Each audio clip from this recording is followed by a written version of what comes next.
I'm Alexis Nicole, IFBB Wellness Pro. We're getting ready for the Olympia. 5 weeks out, we're gonna train hamstrings today. So I usually start my hamstring days with adductors. It pre-fatigues my adductors so that when I go into my more main hamstring movements, my adductors can't take over. Hamstrings have definitely been a weaker area for me as far as my quads grow if I just look at them. My hamstrings, I've really had to work for it. So I've had to be strategic in what I do and when to make sure that they grow.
Okay, so next I'll do the unilateral standing leg curl.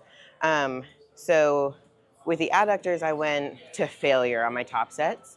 This one I'll do 2 top sets and then a back off set. I'm not gonna go to complete failure because this is a weaker movement for me. I tend to like to engage my glute and my lower back, and we're trying not to do that.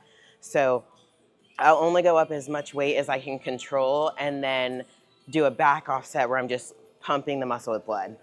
So for my workup sets, I do it by feel, not necessarily. I don't always do 2 warm-up sets, 3 warm-up sets. I train legs every day that I'm in the gym. So I usually do 1 day on, 1 day off. And for recovery purposes, sometimes I'm more recovered than not. So sometimes it'll take me on the same movement a couple more warm-up sets, just increasing the weight a little bit more gradually to get up to my top set and my top working weight than if I were to have come off of 2 off days, for example. So I do it always off of feel. I still try to go for the same weight and the same top sets as far as how many reps, but sometimes my warm-up sets take me a different amount of times to get up to it, if that makes sense. And then for my workup sets, I usually only do like 6 or 8 reps, like enough to prime my muscle, feel the weight, make sure that it feels good, and then I'll move the weight up.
So this exercise for me used to be one that I just hated doing.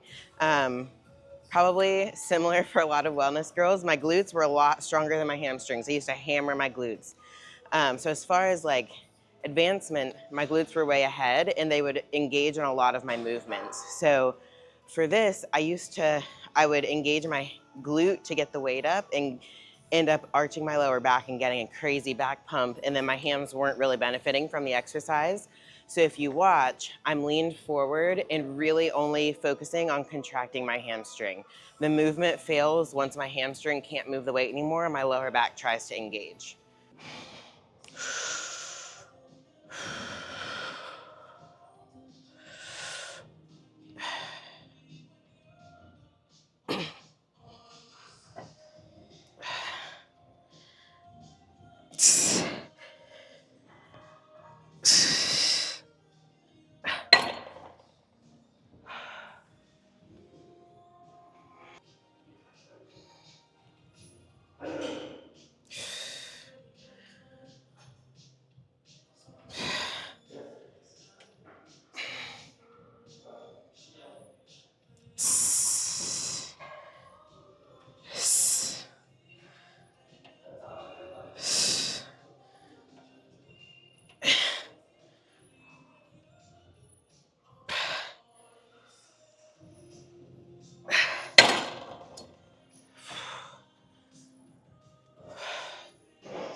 Okay, so I did 2 top sets, and I'm gonna do my back off set. So I dropped from 60 pounds to 30, and I'm gonna shoot for 20 reps on each leg, really just to fully fatigue my hamstring and get as much blood into the muscle as I can.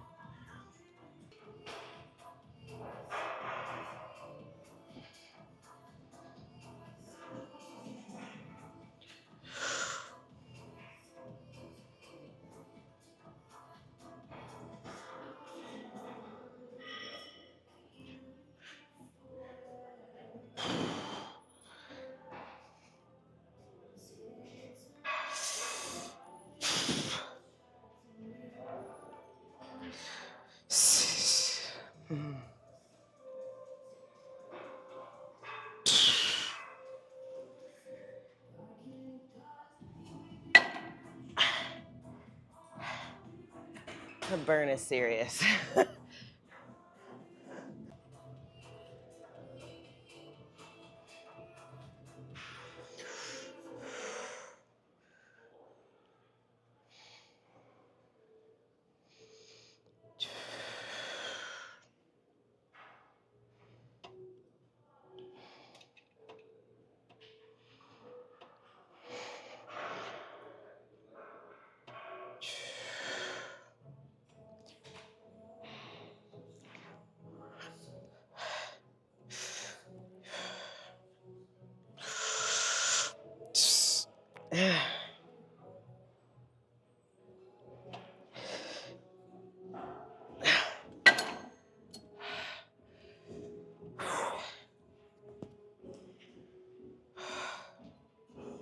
Okay, so unilateral is done.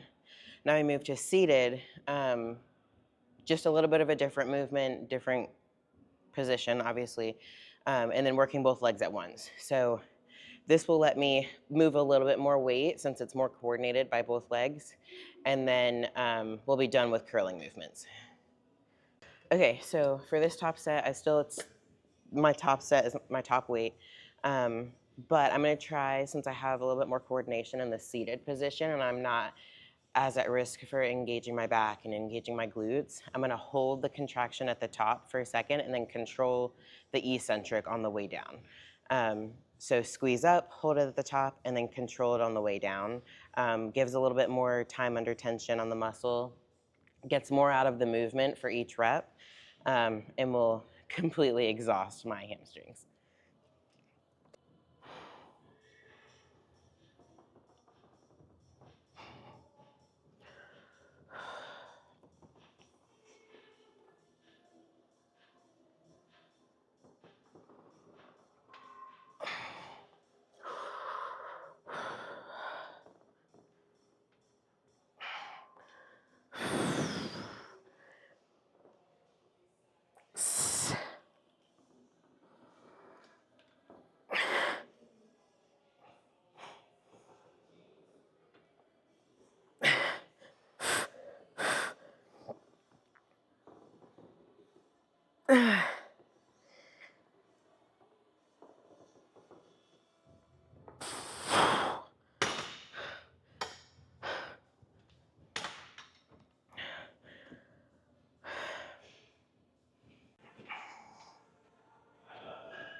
Okay, so we're done with curling movements. I'm gonna move into the Cybex leg press.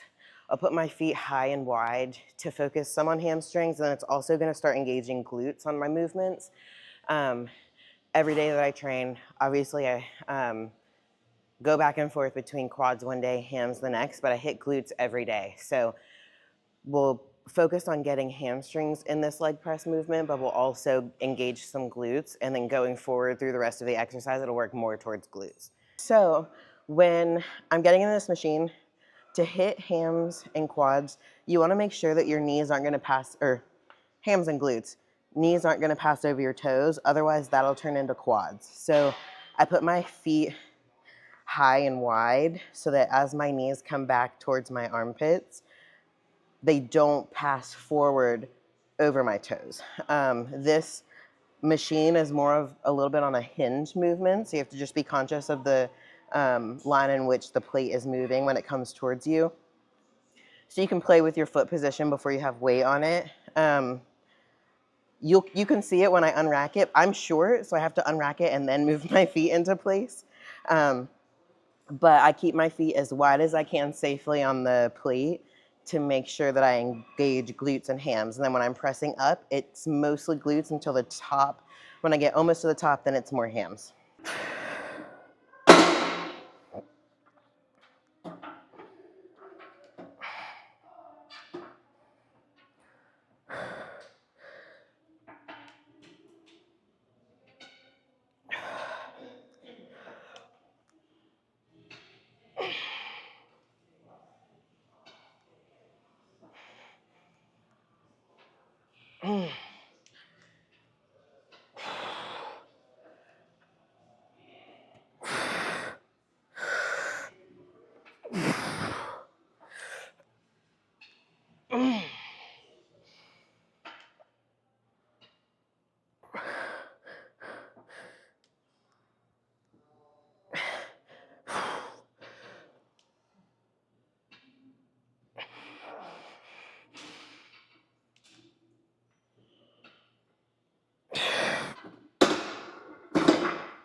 Okay, so for my top set, we'll shoot for like 10 to 12.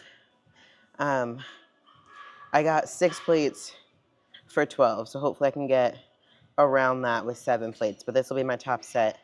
I'll do 2 sets here.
All right, so that last set on leg press about killed me. Vinny had to come in and help me re-rack it at the end because I couldn't get it up. But we pushed that to failure, and now we're gonna do some Bulgarian split squats. I'll make sure that my foot is pretty far out in front of me so that, again, my knee doesn't pass over my toes. Put all of the weight mainly in my glute.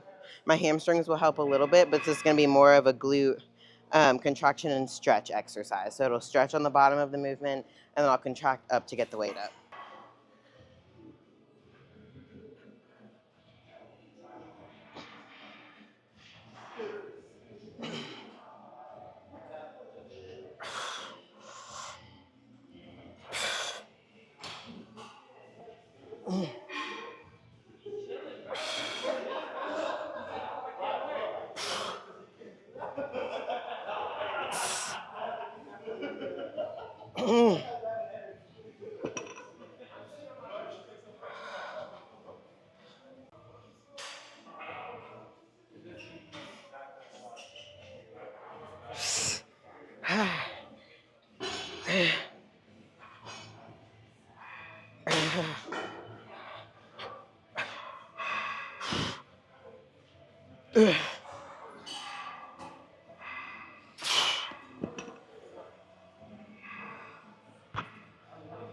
So you'll notice that here I only did one warm-up set with like, I think 40 or 45 pounds, really just to feel the movement.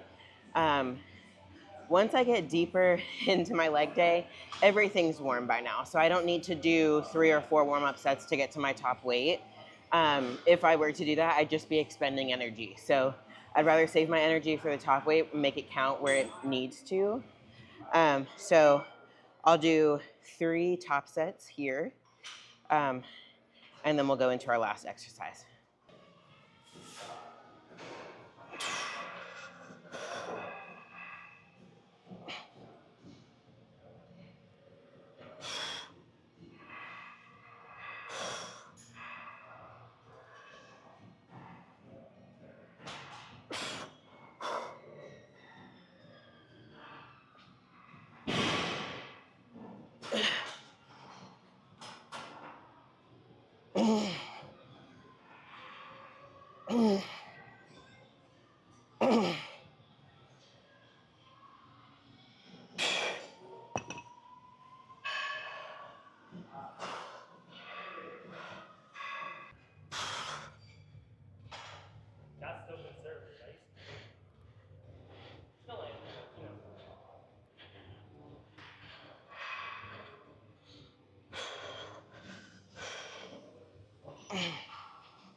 Okay, so we're gonna finish with kickbacks, but this is like a different variation. Eddie Shepard, I've been working with him to get ready for the Olympia, and he showed me the way to do these. So I don't know what this machine's called, but when I hold here, it helps me stabilize. So then the leg that you're standing on isn't doing all the work.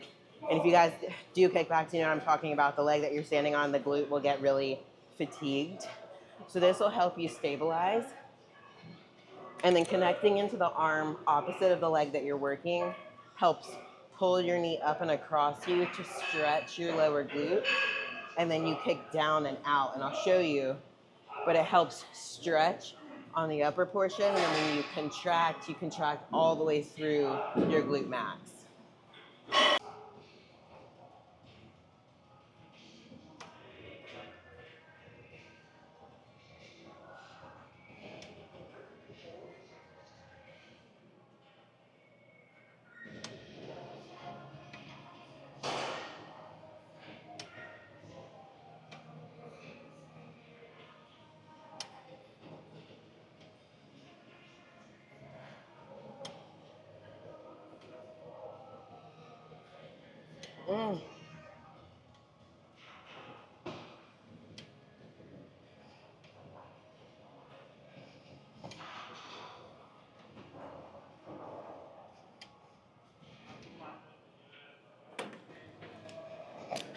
The hardest part is getting out.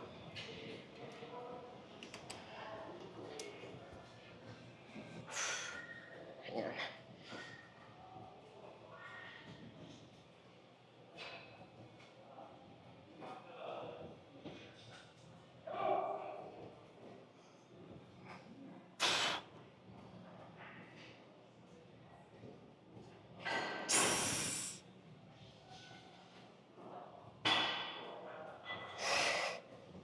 Yeah.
Oh.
So I did 3 sets here.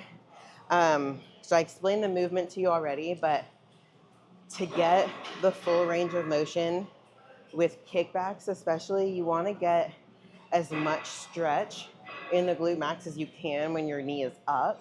And then when you're pushing back, you want to make sure that you're pushing down through your glute.